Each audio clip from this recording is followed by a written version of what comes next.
Now, the RMT union, the railway union, has called off their planned network strike action on the 16th of March next week. There's apparently talk of a new pay offer.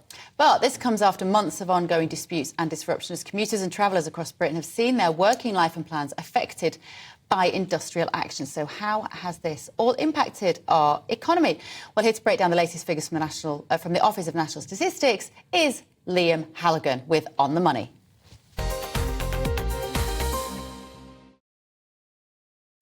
Morning. Hello. Morning. I like the white jacket, very nice. Thanks. What's wrong with my blue jacket? Always nice, Andrew. Thank you. Sartorial elegance is your middle name, or your two middle names. Now, you're not just here to talk about that boring fact that I gave then, are you? No, look, it is interesting that the RMT have announced strike action yesterday and then called it off today. That is quite interesting. It is. I commute in on train. My train was delayed this morning because of snow on the line, and I couldn't even see the snow. Right. But anyway, like I digress.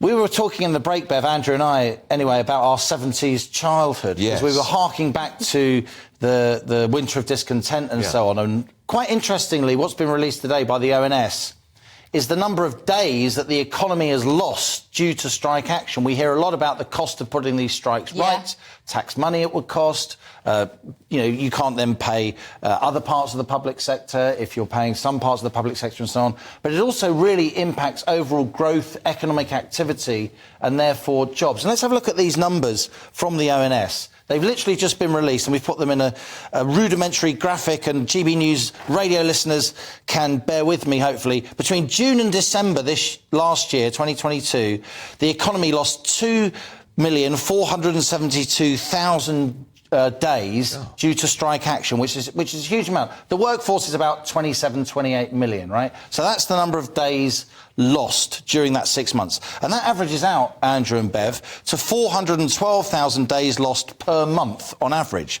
Having said that, in the summer there were far fewer strikes, and then in the winter there were loads more. Remember, in December it seemed like the whole economy had stopped. Yeah. So I delved into the database and I found the December number, the December 2022 number, 873,000 days lost in a single month. Right, Andrew, you and I were around in the 70s. Yeah, we were. Bev wasn't, of course. Or much later than that. Yes. Barely even thought of in the 70s, but you and I were running around in our little shorts. If we lost 873,000 strike days in December 2022, and I tell you the peak of strike days lost per month in the modern era was September 1979. How many do you think we lost in September 1979? Double that. Double? Well, it's 11.7 million. Wow. 11,700,000 days lost in September 79. So even when we were all literally tearing our hair out, in December 2022, we lost 873,000 days. In September 1979, we lost 11.7 million. That was just a few months after Mrs Thatcher became Prime Minister, and then she brought That was the winter of discontent. Exactly. So what I've tried to do there with statistics, that's what we do here on The Money. Very good. I'm trying to make it interesting and put it in context. However bad it was in December 2022, and it was bad, kids couldn't go, there was school strikes, there were healthcare strikes, ambulance worker strikes, civil service strikes, you couldn't renew your driving licence, etc., etc. It was a 12th of what we experienced in September 79. Is that because we now work differently? Is that because people are now working from home? So even if your kids were off school and you couldn't go into the office, you could still do all your work from your laptop at home? I don't think it is. That, of course, is happening. And, lockdown changed everything. There will always be a more working from home culture now. The combination of the lockdown culture and indeed better Wi-Fi, cheaper Wi-Fi, though it's still pretty expensive. There's still a lot of people not on Wi-Fi, by the way, in this country, particularly outside the big cities. No, the big difference, Bev, is that in September 1979, 51% of the workforce was in a union. That's right. And now 25% of the workforce is in a union. But the fifth of us that work in the public sector, right, for the state, around half of those are still unionised. And a lot of the public sector unions, parts of them, the teachers, some of the health worker unions, they are pretty militant.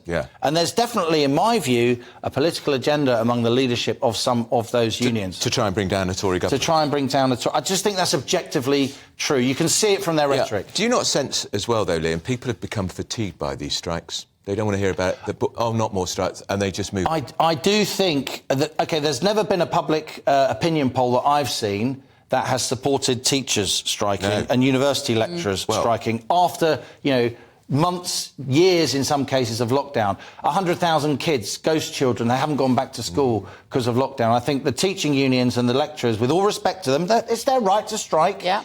And not just because I've got school-age and university kids. They have to be careful. But don't you think it was wicked of the teaching unions to urge their members not to tell the head teachers which schools were going to be closed? I do think, again, objectively, as a parent, I think that was deliberately destructive. Appalling.